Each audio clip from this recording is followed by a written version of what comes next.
Good Lord. Hello, everyone. Let's the fifth. I think it's the fifth. What the Dramaturg with Sarah and I. Today we're going to talk about the 25th annual Putnam County Spelling Bee. That's a long title for a relatively humorous show. So, Sarah, what is Putnam County all about? So Putnam County follows this small group of seventh grade students who have been invited to a national spelling bee. The setting is the spelling bee itself.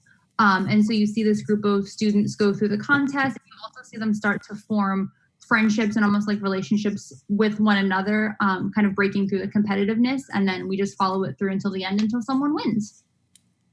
Okay, yeah, that's a very simple, very straightforward plot there. So, does this musical?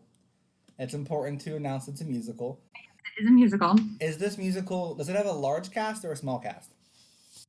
It's pretty small. I think there are two adults, and I think there's only like five or six children. Oh no, there's three adults and like five or six children. So it's a relatively small cast. Okay, and I'm assuming each child has a very distinct persona or personality that they are trying to Yes. exude forward there. Um, was it challenging to help each of these actors figure out who that character was? Yeah, there was a lot of the stage directions and just who the characters are comes through in the dialogue and in the script. But there were a couple of them because obviously this was a group of college students trying to portray a bunch of like seventh graders, sixth graders. So it was a lot of trying to get them to refocus that energy and kind of be more childlike, rather than being, college level. There were a couple of them that there were some allusions to maybe they had like ADHD or they had something else. So some one-on-one time with them talking about what that might look like in a seventh grader. And then a lot of general, just what are the characteristics of seventh grade kids? What do they do? What are they going through to kind of get them into that mind space again, instead of, thinking like a college level student. Yeah, if I remember correctly, one of the characters has a lisp. Yes. It's kind of the same thing we talked about with Chico's Monsters with cerebral palsy. The actor playing this character did not have a lisp. So, how did you go about helping her use this lisp to the advantage? Yeah, it was a lot of, I'm pretty sure in my research I have some just like general, this is kind of what a lisp in general sounds like. And these are the letters that are affected when you're speaking them. And so then it was a lot of going to rehearsals and then sitting with her and saying, okay, this is the word that you say. How would you say this with a lisp? And then she just had to repeat it over and over again until it sounded more natural, opposed to, trying to force a lisp. Eventually it worked, and there were some words that were difficult. I think the word cystis was in there. Yeah, and it would come out like cystis because there's a lot of S's. And so that one took a little bit of time, but for the most part, she was able to catch on very quickly, but it was a lot of kind of, okay, say this word over and over and over again. Oh, yeah, because S's, R's, and T's, Yep. like, those are ridiculous when you have a lisp. Yeah. Um, Obviously, it's also a comedy, Yes. and there's a lot of humor thrown in with the songs. But Putnam County also has some heartfelt moments.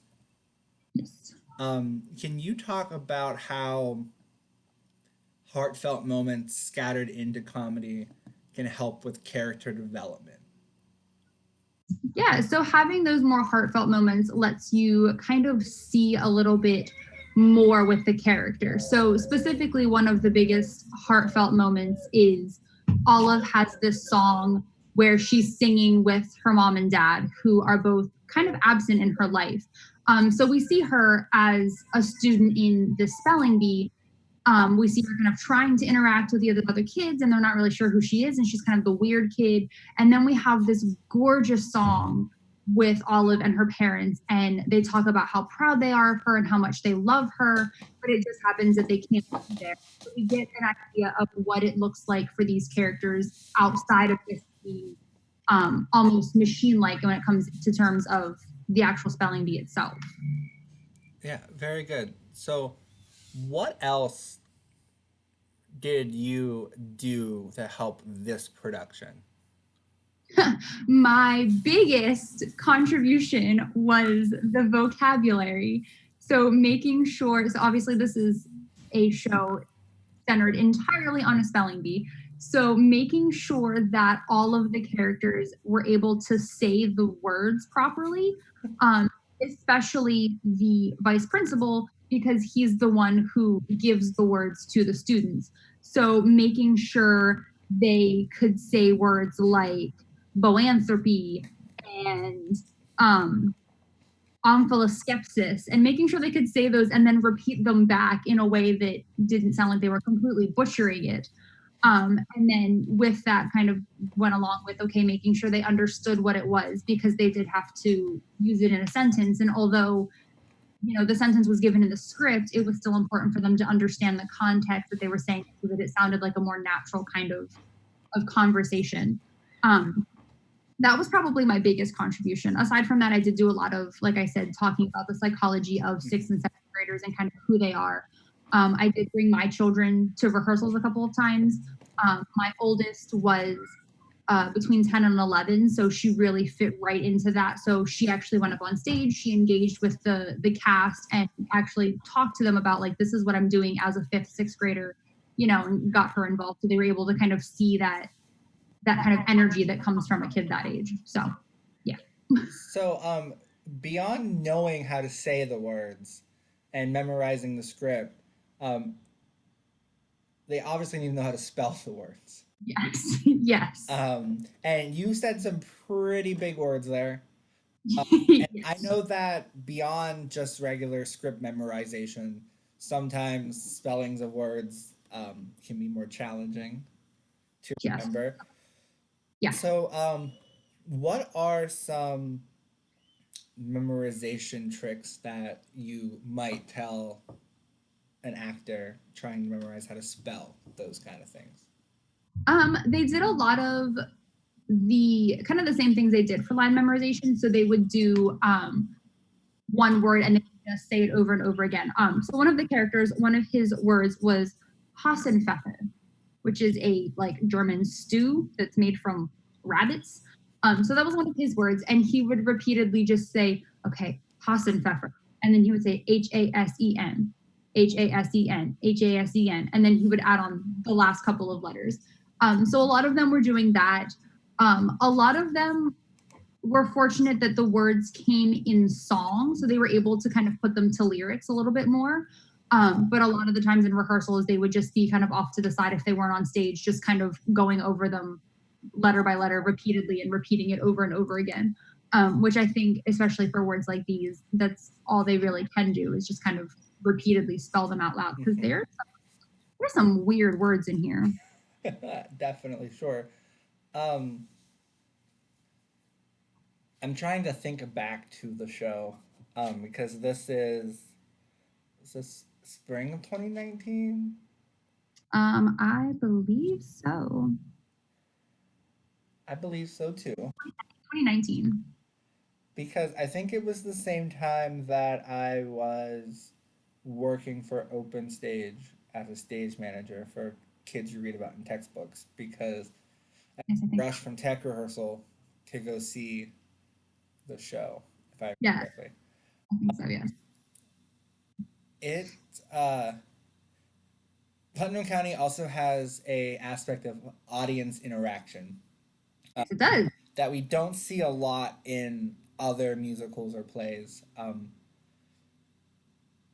What kind of work went into preparing cast members to interact with the audience like that? So a lot of it was just kind of they knew up front that there would be audience interaction, and they would have to kind of ad lib based on what the audience was going to do, which is really all the preparation we could kind of give them, is just say, hey, you're going to have X number of audience members. I think it was 3. And they're going to, we're going to tell them in advance that this is kind of what they should do, but you have to be prepared to just kind of ad lib and kind of improv as it goes. Now we did, like I said before, I had my oldest was there, and we actually pulled her on stage at each rehearsal that she was at. And then for one of the shows that we attended, she actually went up on stage so that the actors kind of had some sort of semblance, because they already knew how she was going to react. And they did a good job of giving her kind of the same type of words so that they would be like, okay, she'll spell this one, she'll spell this one, she won't spell this one, so she'll be the first one disqualified. So that kind of thing. But aside from that, it was really just knowing that they were going to have to improv and kind of go along with whatever the audience did while staying in the mindset of a 6th and 7th grader, which was actually pretty easy for them. What is something in the show that you would have wanted to do more research into? Um, uh, I I know this question comes every time we talk. It really does, and I should be more prepared to know what I would want to change or what I would do more with. I think I don't I don't know, because again, it's a pretty simple show. I think if anything, just really being able to talk to those couple of characters that we see outside moments for. So there are, I think, 3 of them where we get some sort of like flashback with their families. And to kind of have been able to do a little bit more with them and talk about how their characters would have been able to interact more with their families, because they're all relatively rough. Our one character comes from a big family, and like he's seen as the stupid kid that his siblings don't really like. So being able to really have talk to him and be like, okay, how would you have felt as an 11-year-old getting this kind of reaction, so that his reaction on stage would have been a little bit more authentic. And kind of the same thing with Olive's character. How do you think being home alone so often as, an 11-year-old, and she has a whole song about how her best friend is her dictionary and that's her only friend. So being able to talk a little bit more about how would that have made you feel, so that her reaction again on stage is a little bit more authentic to her character. Perfect, perfect. So if this were to, I'm trying to reword the question correctly, if that makes sense. Um, how could or how would this show translate? I just lost exactly what I was trying to say in this moment. Like, I have no clue what I was trying to say there. So, Something. that might have been the last question because my brain just shut down. Obviously, but while we're waiting next week, while we're waiting for my brain to reboot, um, next week is the importance of being earnest. Yay. That's episode 6 for those keeping track at home. Um, and da, da, da, da. And all of you lovely people watching at home, make sure to tune in on Sunday to watch our Cabaret 500 milligrams. There are some very important and impressive guests and a lot of amazing singing, like always. And you don't want to miss it. But if you do miss it, it's on YouTube, so you can watch it whenever you want.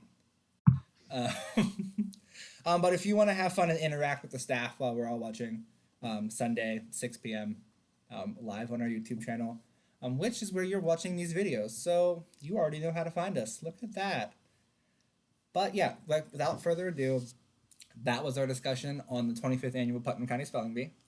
And next week is the importance of being earnest, which might be a little more fresh in my mind. So, Mind? yeah, everyone, have a good night. Enjoy. Bye.